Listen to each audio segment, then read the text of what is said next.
Today, I'm pleased to announce we'll be opening 5 additional vaccination centers. Stepping up the shots, the feds bring mass vaccinations to South Florida. And this is the right time to expand on the executive order of the governor. Widening the window, lowering the age for shots to 55 with conditions. We should have no ballot harvesting at all. And you can't leave these boxes unattended. Securing the vote or blocking it. South Florida lawmakers debate that bill and more. Tunneling under traffic. Hear firsthand about a vice mayor's visit with Elon Musk, the Boring Company.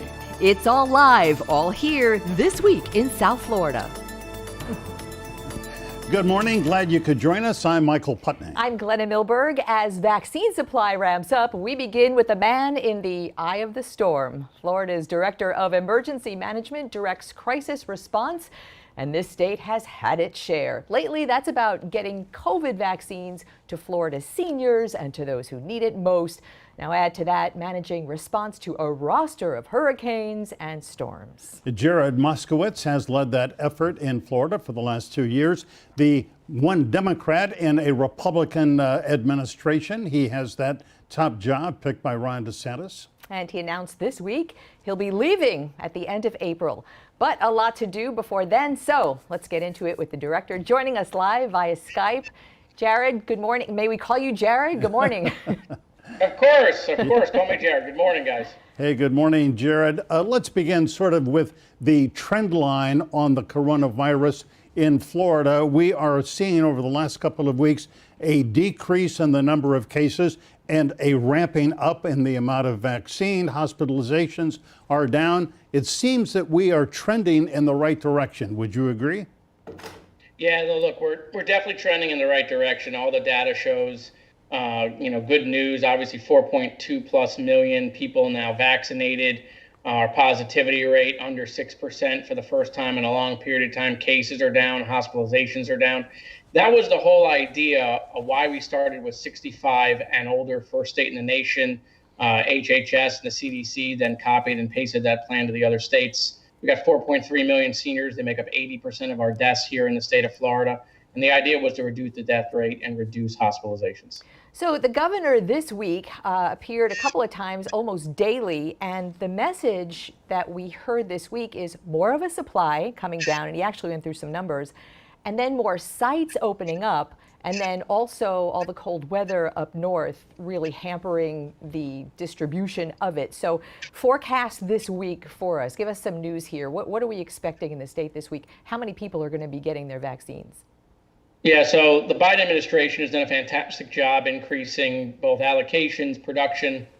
And so we've been seeing that increase week over week. We're receiving about 400,000 doses directly to the state, over 60,000 doses directly to pharmacies for the federal pharmacy program, Walmart, Publix, Winn-Dixie. Then as you know, it was announced last week, we're working with FEMA, the Biden administration, on these 4 sites. These are federally supported sites. The state is operating these sites for the federal government, but 80,000 additional vaccines coming each week for these particular sites. Each of those sites are going to have 2 mobile units that go along with each site so that we can get vaccine into our disadvantaged minority communities, bringing the vaccine to them. So we're about to see a dramatic increase in the vaccine available to our public. What about the weather? Is the weather going to hold up this week's supply? Yeah, well, that happened last week. So, we lost about 5 days as far as when we were supposed to get our Moderna shipment. It arrived about 5 days later. Our Pfizer vaccine arrived on time. I mean, look, we planned for those contingencies, which is why, even though there were some cancellations, it wasn't dramatic. Obviously, we're hoping that the federal shipping partners, along with Moderna, figure out that, we have winter and sometimes that affects shipping. So hopefully they're working on different contingencies for the future. Yeah, Jared, you alluded to it a minute ago, this new FEMA mass vaccination site, 4 in the state of Florida, 1 at the Miami-Dade North College campus. Initially, the governor and perhaps you had a few misgivings about a FEMA site, believing that perhaps some of the state's allocation that you were directing was going to be diverted. But that's not the case, is it? I mean, they're getting their own direct shipments. Yeah, that's right. No, I never had any misgivings working with FEMA. Look, the division has a long history working with FEMA here in the state. In fact, we have more experience working with FEMA than we would like, quite frankly. But no, I think the governor, his position has been clear, at least in our conversations from the beginning, which is, listen, if the federal government is going to come and open federally supported sites along with states' help, they can't do it by themselves. I mean, I'm supplying all the nurses, and they're going to give additional vaccines for those sites, then of course we would take that. But his original position also had a caveat, which is, look, if they are just coming to siphon from the state's supply, then maybe that's not the best plan. And that's because we've never had a distribution issue. It's always been a supply issue. We vaccinated more seniors than any other state. We're doing more first shots per 100 than the top 4 largest populous states: California, Texas, New York. Florida is number 1. And so, our position is, if the federal government wants to send us more vaccine, we'll take it in any way, shape, or form they want to give it to the state of Florida. Let me follow up on that a little bit. At this North Dade site, I have seen that they are going to deliver about 2,000 shots per day, and then they're going to have 2 mobile units which will go out into neighborhoods and deliver 500 doses from each of those mobile units. And the target here, I take, are underserved communities, that is to say, minority communities who, as according to the last website I saw, only 4% of black people in the state of Florida have been vaccinated so far. This is going to address that? Yeah, so, this was our idea. We brought this idea to the Biden administration, and they were fantastic to work with. This is a national issue. It's not just a Florida issue. We're seeing a dramatic digital divide. Regardless of where I open sites, I have sites in minority neighborhoods that sometimes vaccinate overwhelmingly white people, and that's because of the digital divide. Obviously, we know about vaccine hesitancy. We're partnering with HBCUs now in the state of Florida. We've been partnering with churches, 51 of them in the faith-based community. That's been highly successful. A lot of states have copied that. But the idea of the mobile units is to take the appointments away from the computer, away from the 1-800 number, and go into the community to make sure that we have vaccine equity. It's tremendously important to myself, the division, the governor.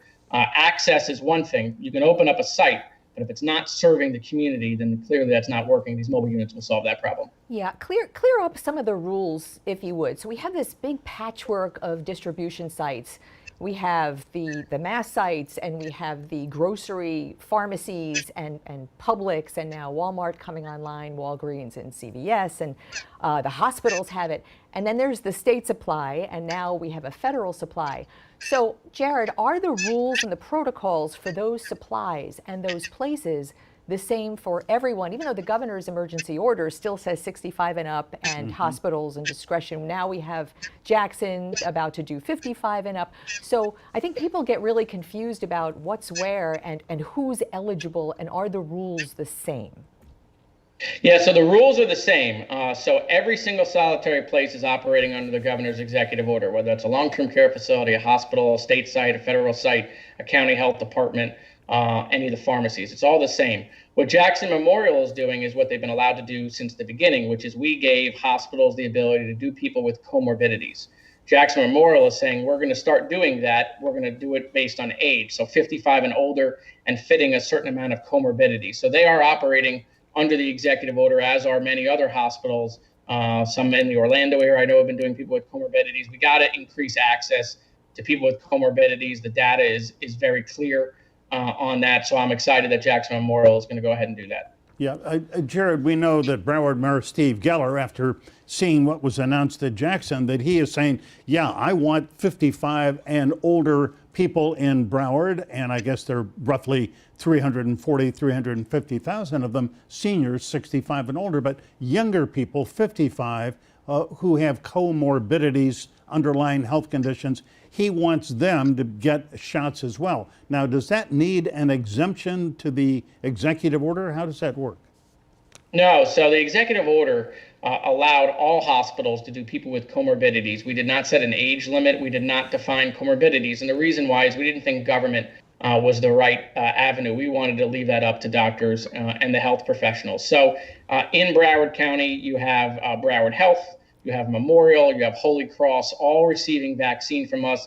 They can all be doing comorbidities. I know some of them are. And so if Mayor Geller wants to follow the model laid out by Jackson, he can get with the CEOs of those hospital systems and make sure it's being implemented. But to be clear, those hospitals have the ability to do that now. They had that ability to do that yesterday. So we're going to take a quick break. I pulled up your resignation letter, and for the first time in my career, I actually put someone's resignation letter on my Twitter feed because there were parts of it that were just so beautiful. Yeah. So if it's okay with you, we'll talk about that and more when we come right back.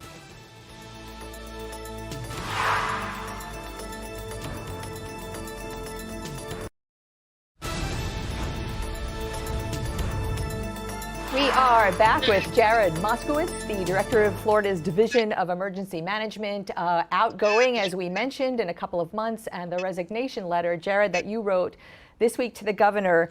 I just want to read a little portion of it for anyone that hasn't seen it yet.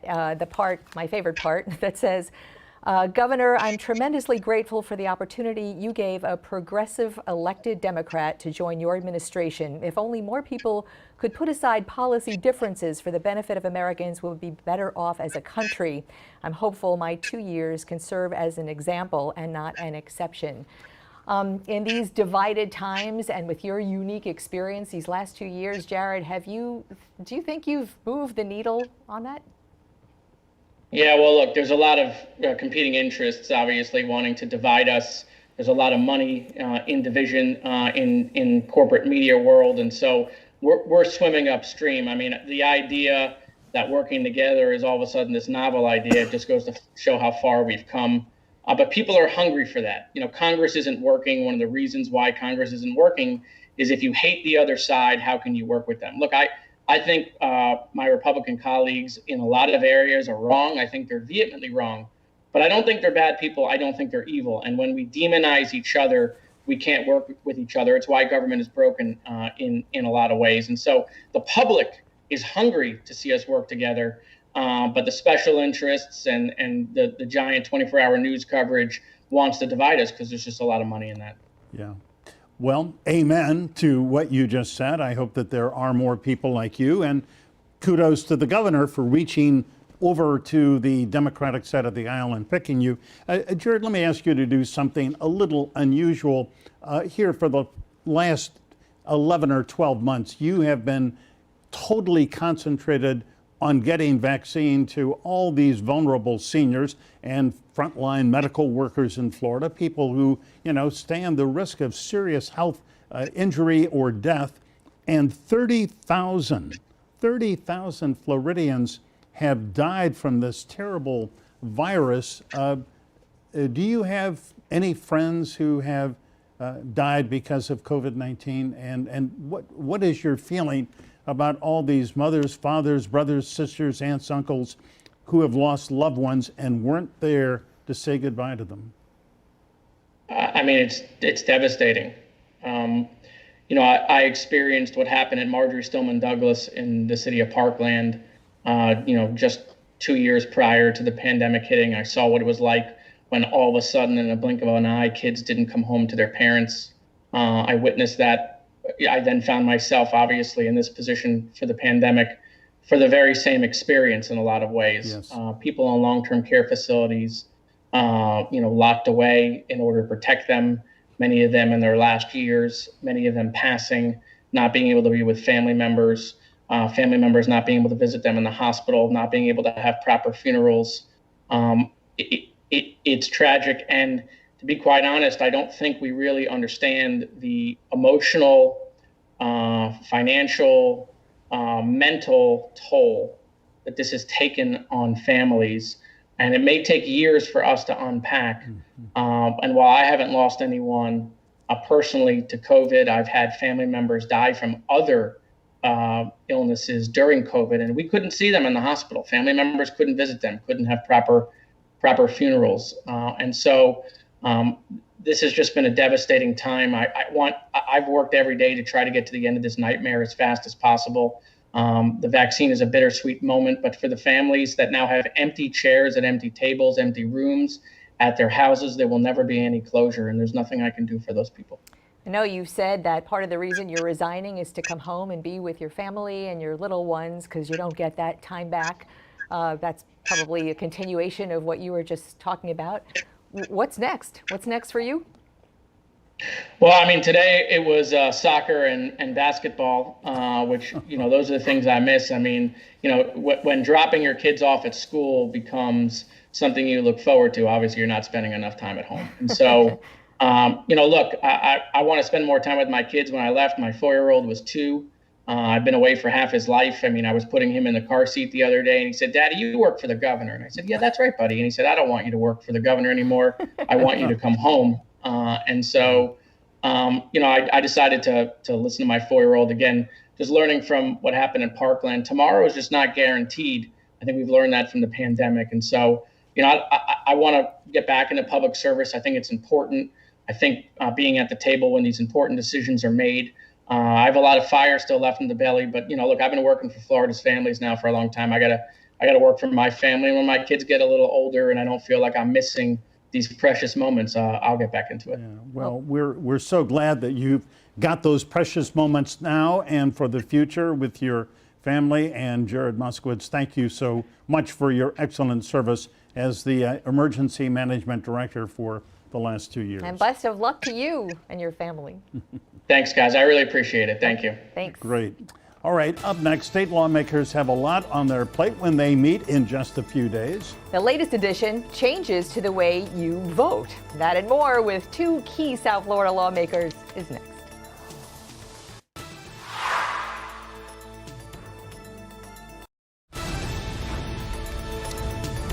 Governor Ron DeSantis was in South Florida on Friday making the case for a change in the way that voters get their mail-in ballots. The governor and supporters want voters to request ballots for every general election, they say, to tighten security. Opponents say that just adds another hurdle to voting.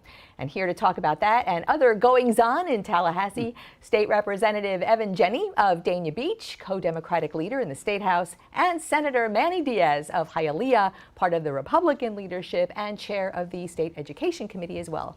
Good morning, gentlemen. Gentlemen, welcome. We are glad you are here. Good morning. Great to be with you this morning. Yeah. Thanks for having us. Sure. Senator Diaz, let me begin with you, and I want you both to comment here. After years of being the butt of late-night comedian jokes about how terrible our elections are, last November, Florida pulled off an absolutely perfect election. More than 4 million people voted by mail. Now we've got the governor saying, hey, we need to improve the system and make it a little bit harder, as it were, to get those mail-in ballots. Representative Jeene, what's your reaction to this? Well, my reaction to it is, quite frankly, I'm not quite sure why we want to do that. Florida's being held up as an example of the way you want your elections run. And quite frankly, we've been under control of one party for almost the last 25 to 30 years. So all of the system that we're looking at right now that apparently needs, according to the governor, some sort of rewrite, was created by the party that's currently in control. I happen to think the election went incredibly smoothly in the state of Florida, and not quite sure why we want to make it more difficult for anyone to vote as long as they are a legal registered voter. Senator Manny Diaz, please do react to that. And I just want to throw in there that the supervisors of elections, they don't seem to favor this because for no partisan reason. They just don't. They say it's unnecessary, more work to do. What do you say? Well, I think we did have a smooth election night, November 2020, and I think we've improved in Florida. Every cycle we've made tweaks to improve since the issue that we had in 2000 with the hanging chads and all those things. I think continuously reviewing these policies and making sure that we take what's happened in other states and make sure it doesn't happen to us here. It's a continuous improvement model. It's not to make voting harder. I mean, to say that voting hard is in Florida is a bit disingenuous from anyone who would say that, because we have, over a month of voting. We have plenty of early voting with ample time for people and ample sites.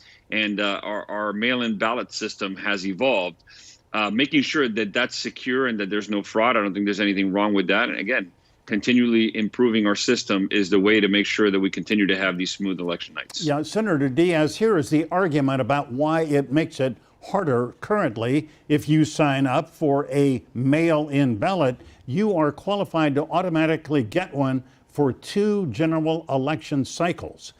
you just simply get it in the mail. What the governor and what the legislature is proposing is to make it just every single election you must apply again. Now, doesn't that add sort of a level of difficulty to something that we really should make easy? Well, look, initially absentee ballots in Florida were only allowed for people that had an excuse. And I think it is a responsibility, a civic responsibility of voters to pay attention to what's going on. And if they want to have the ease of voting through mail, that's perfectly fine. And we've done it well in Florida. But I think we need to make sure that we eliminate possibilities for there to be fraud that we've seen in other states where they've had newer programs with mail-in ballots and people may have received ballots that didn't order them or don't live there anymore. So I think it's just a matter of making sure that we're on top of things and making sure it's going correctly. Having folks order ballots for either a full cycle, which is a primary and a general, or something like that, I think is perfectly feasible. And again, this bill is a work in progress, and we'll see what happens as it goes through the legislative process. So, Evan, Jeene, the bill came out of committee, one of the committees this week, 5-4, right down party lines. Why is this a partisan issue if these rules apply to everybody, everyone of every party, and no party at all follow the same rules? Why is this so partisan? Well, unfortunately, it's due to just political and partisan gridlock. I think that Senator Diaz has made some valid points. We had a very smooth November here in the state of Florida. I also think Mr. Putney made a valid point as well when we're talking about the ease of voting and having to do something over and over again every single cycle. But I think at the end of the day, Florida came off without a hitch, and there's no reason to go back and tweak that. I think that if you look in terms of just partisanship, which I want to try to avoid as much as possible, but if you look in terms of partisanship, for years and years and years, the Republican Party held a great advantage in mail-in ballots coming into the state. This year, that changed a bit. Democrats had a better vote by mail turnout. I hope that's not the reason why, but I know some of my colleagues are saying that it does smell of that. Yeah. If we can, Governor DeSantis was in West Palm Beach on Friday, really laid out the case for these changes. We want to play a little bit of what the governor had to say.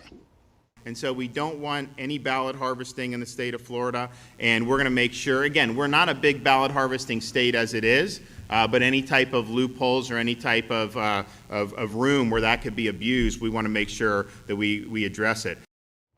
Yeah, just to sort of lay it out there, ballot harvesting, as the governor probably was going to say, involves people who go out and go to mainly long-term care facilities, old age homes, and help people fill out their ballots. This used to happen, at least in Miami-Dade, every year back in the 1990s, early 2000, and sometimes then the vote broker would have a handful of ballots and deliver them to the elections department. But, Senator Diaz, that's illegal now. Only a family member can handle the ballot of somebody else. So we don't really have ballot harvesting anymore, do we? Well, that's a county ordinance. There's questions as to does that rule apply outside of Miami-Dade or who it applies to. There's a lot of gray area in that. I think you've seen less of that over the years compared to what we saw in the 80s and 90s. But it does lead to the concern that if someone in one of those long-term care facilities or in that kind of situation orders ballots, could it be that they should be able to receive it for the primary and the general and not have it go on for 2, 3, or 4 years? I think that's the question there of maintaining the integrity of that process. Obviously, campaigns receive the information of who votes and voters that are out there. And both sides do a very good job of making sure that they reach out to voters to provide the opportunity for either vote by mail or voting in person early or on election day. There's a lot of that during the cycle. Believe me, we see it all the time where it's advertised and communicated. Forgive me if I missed this. I heard what the governor said. I heard what you said. I don't think ballot harvesting is part of this bill, is it? It depends what version of the bill we end up, but and it depends the definition of ballot harvesting. When you look at ballot harvesting, as Mr. Putney mentioned before, you were talking about having ballots picked up. In Miami-Dade, there is an ordinance in reference to who can actually touch a ballot pick up a ballot. So Right. I think that's my already in question place. is, in this bill going through, Senate Bill 90 does not address ballot harvesting at all that I've seen, unless I'm missing one of the amendments. But what it does also include, it actually codifies what Governor DeSantis did in this last election, give more time to the supervisors of elections to count the vote by mail ballots. So Evan, Jeene, by all accounts, everyone thought that was a good thing. Yeah, no, and I think the governor said it there himself in the clip that was just played. We don't have a ballot harvesting problem right now in the state of Florida. I think ultimately what those are, there are a lot of people really on both sides of the aisle that are claiming different levels of fraud and election fraud in this past November 2020 cycle. So I just worry that doing that are going to stoke people's fears and their phobias that something nefarious is going on with our electoral system just to throw red meat at a base. The bill itself, we'll have to take a look and really get into it. That vote that you discussed earlier took place in the Senate and not in the House. But I have genuine concerns about the direction that we're pointing in, and filing bills, writing bills just to get your base riled up. I don't think is the way that our legislature should be moving, and I'm concerned that's exactly what this is. You have a bill say one thing, and then a major proponent of the bill come out and basically say, yeah, and we're worried about this other stuff that actually isn't addressed in the bill. I don't think it's good policy making. Woulda, coulda, shouldas do not belong in our state statutes. We need to rely on solid evidence and move policies forward that are going to address those issues, whether they may or may not be there. But I just think that this is red meat for a base that is hungry to believe that there was nefarious actions and actors. Evan, excuse me, hold on just a minute. If you and Manny Diaz hold your spots, we're going to come back. Much more to talk about. The Florida legislature convenes in early March. We can talk more about that when we come back.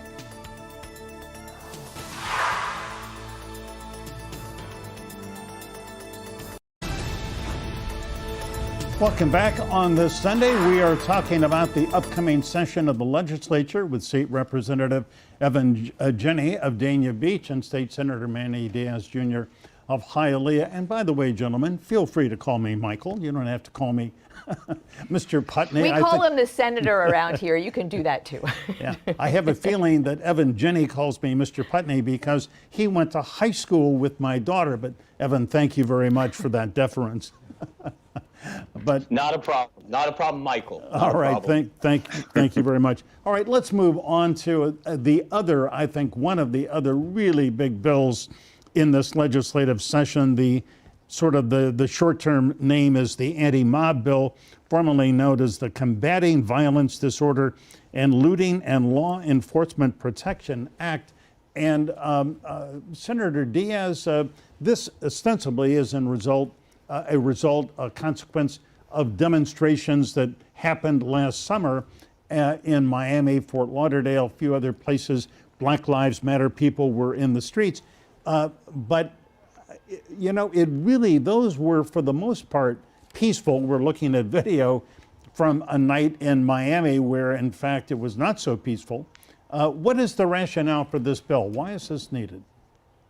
Yeah, and this bill is not designed to address peaceful demonstrations. We're all in agreement of the First Amendment. We're all in agreement that people should be able to gather, demonstrate, and do so peacefully and be heard.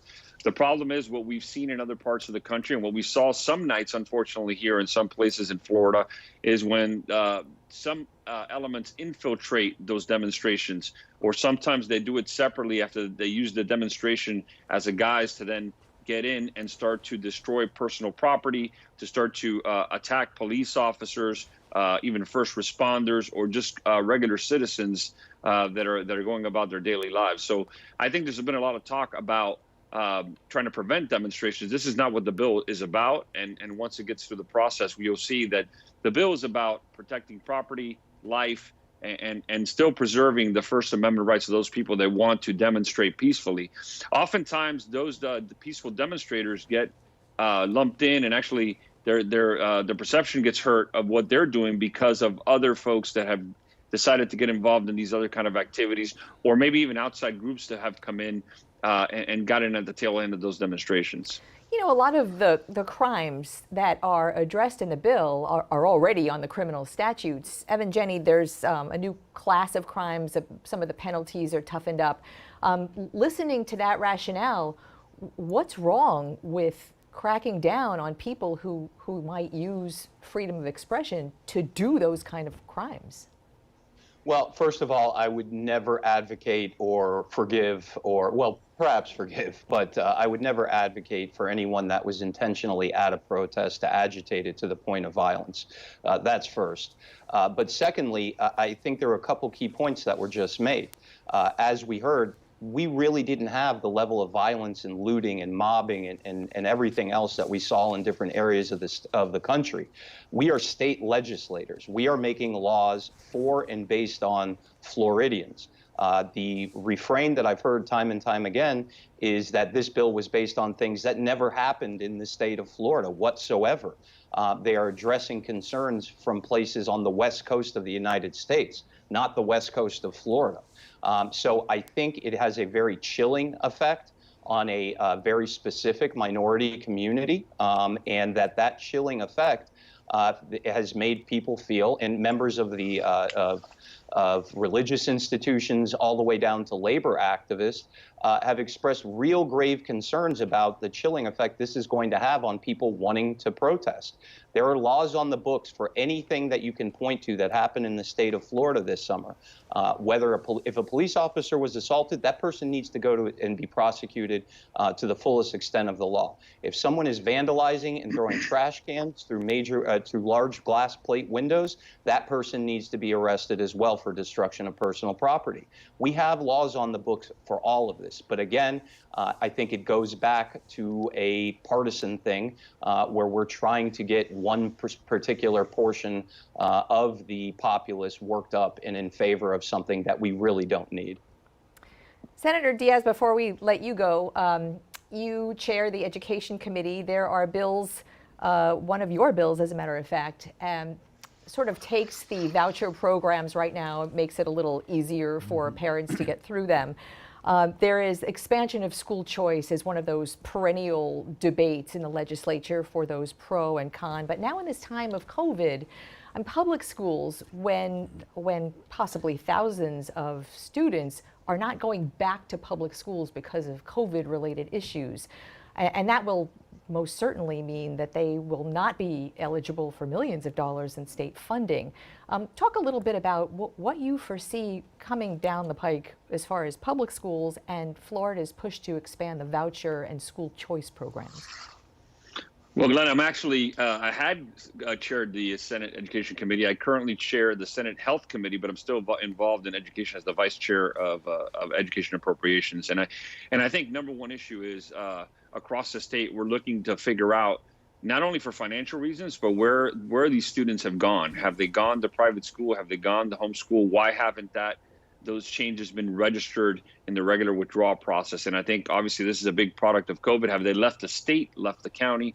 The bill that we're talking about is actually a consolidation bill that consolidates a lot of the scholarship programs that we have across the state and streamline the application process. It's not really an expansion of the program, more of a consolidation and provides consistency and streamlining. We've seen, especially during COVID, that a lot of parents have been paying more attention to their child's education, especially because they've been doing it at their dining room table.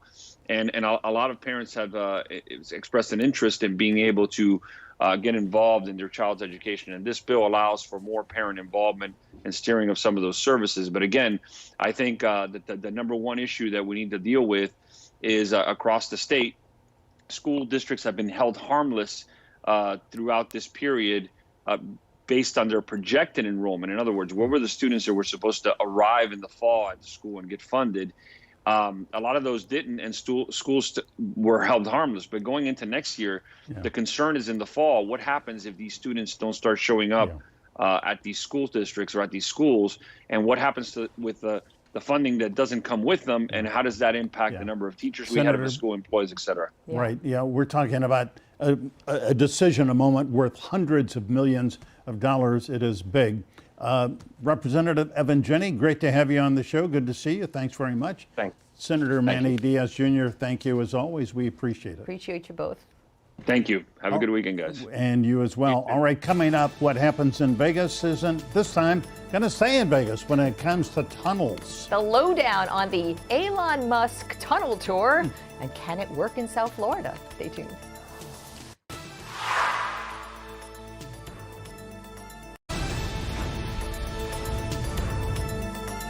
Taking traffic underground is an idea that's captured the interest of South Florida leaders, and it comes from innovation wizard Elon Musk. And Musk's Boring Company completed a tunnel transport beneath the Las Vegas Convention Center, and this week, a group of leaders from South Florida went out there to check it out, see if it could work here. Broward County Vice Mayor Commissioner Michael Udine was on the trip, joins us now live via Skype from his home in Parkland. Michael, good morning. Great to see you. Welcome back. Good morning, guys. Great to be here. Thank you for having me on this morning. What an exciting 2 days I've just had out west, exploring the possibilities for South Florida. It was truly amazing. Yeah, well, tell us about what you saw. So we went and saw the tunnel facility that's already done and ready at the Las Vegas Convention Center. That is a tunnel, that's a loop system. So it's a 12-foot diameter tunnel that has Teslas that operate it. It's probably about a 3-mile loop underground, believe it or not, underwater, because it is submerged, and it is a tube that goes through the convention center and about 3 miles. And we went in it, we went to the stations, we saw the whole thing. It was really amazing. And what we're seeing now and what they're seeing is that the private sector, the casinos, have come in and said, as you're able to bring this in at such a low cost, they want to spur onto it. So they're working with the casinos on the Strip to send a spur towards them so that the casinos can be in part of this. And it was fascinating, and it was extremely high tech and extremely well done. I can see, we just saw your picture, I guess, that you had put on Twitter. It looks like, action figures in a big red tube. I can see how everyone could be very excited about this, but let's talk some numbers, please, if we can, because I looked up that Vegas Convention Center tube, $52.5 million a mile. However, Vegas is not South Florida, sitting on our own water supply and limestone, etc. The Port Miami Tunnel cost $1 billion to do. That was not even a mile. So is this really a feasible way to expand transportation in South Florida? So some of the preliminary numbers that came in on doing a tunnel under the New River in Fort Lauderdale was around the $3 billion number. Obviously, that's a number that's going to be too high for everybody to handle. When, I was tweeting with Miami Mayor Francis Suarez, who's been a real tech leader on this. We were tweeting with Elon Musk about doing tunnels in South Florida. And I said, this is a spot where there's actually a need for a tunnel. There is a need to do something over the New River. Conventional wisdom would have it be a bridge. But if you want to start putting tunnels somewhere, that's a spot where they can do it. Now, at $3 billion, I don't think there's an appetite for it. They built the tunnels in Vegas at $10 million a mile. So they built it at 1/100th of a cost of what they would need to do down here. Now, I'm under no illusions after being out there. I don't think they can do under the New River exactly what they did in Vegas. I think it would be much more expensive than $10 million a mile. But let's say that it came in at $100 million a mile, just for argument's sake. You're still talking about less than the cost of putting a bridge over that New River. And what that does is, the reason we need to get over that New River is to have commuter rail going up and down the east coast of the 3 counties, Palm Beach County, Broward, and Miami-Dade. There were engineers from Brightline that were there with us. They were excited. They were flying back to look at whether this is something that can be done. Now, if it can't, there are still definitely other opportunities. We went the second day on our way home to the Hawthorne Test Tunnel. That's the picture you saw on Twitter this morning. That's done under the SpaceX facility in California. It is a mile-long tunnel. You travel at 125 miles an hour. I went in it with Mayor Trentalis and a couple of the other leaders. It was built in an urban area with no obtrusion to the neighbors. It was amazing to see, and it's done, and it was done very quickly. Well, it's all kind of a gee whiz moment here for us. Thinking about this happening. Explain to me, if you will, Commissioner. It was a moment to me as well. It was amazing. The possibilities were amazing. Yeah. Well, Lord knows traffic is absolutely horrendous in South Florida. It affects our economy, affects our lives every day. And if there is a solution, we want to find a solution. So I'm glad that you and the other leaders went out and are looking at this for the possibility of maybe finding application. But I don't frankly understand, if you're talking about a bridge over the new river, is it a train bridge? Is it, for Brightline? Is it, how would it work? Right. It would be a train bridge for the Brightline and for something to go commuter rail up that corridor. But in order to make commuter rail work there, you need to go by that river. Instead of it being 3 or 4 times a day now, it needs to be 30 or 40 times a day, which is very obtrusive to the marine industry and to raising, to shutting off a big part of Fort Lauderdale's economy. Can this be done? It's certainly possible. You can certainly do tunnels in South Florida. Like you said, we have one in Miami. We have one in Fort Lauderdale. We have the Henry Kinney Tunnel, which is a small tunnel. The question is whether the new technology that they have is going to be able to do this at a cost-feasible way that can be done in other spots in South Florida.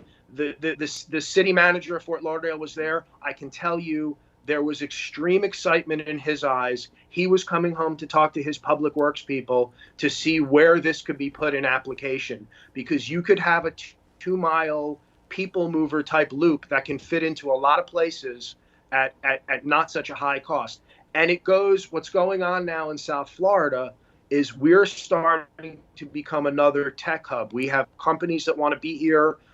When Amazon had its HQ3 headquarters search, one of the things that they talked about was transportation and moving things around. Now, we made the short list, so there could be some opportunities ahead. It's good for the economy, it adds jobs to the community, and it moves people around quicker. Tesla. We have probably like 40 seconds left, but I just want to hear the financing for this. So far, Elon Musk's financing has been private. Are you thinking private investment, or are you thinking public money for this? Well, there's going to have to be, in some spots, there could be, if you did it in certain spots where there was a private facility that wanted to be part of this, if they can bring it in at a cheap enough price, that can work. But listen, there's always was a talk of using public money to cross the new river somehow. There was a 25% local match, I think a 25% state match, and a 50% federal match. Michael Udine, I beg your pardon, we're going to have to leave it there. We're out of time. So glad that you could join us, and very exciting stuff. We'll be watching. Keep in touch. All righty. And we'll be right back.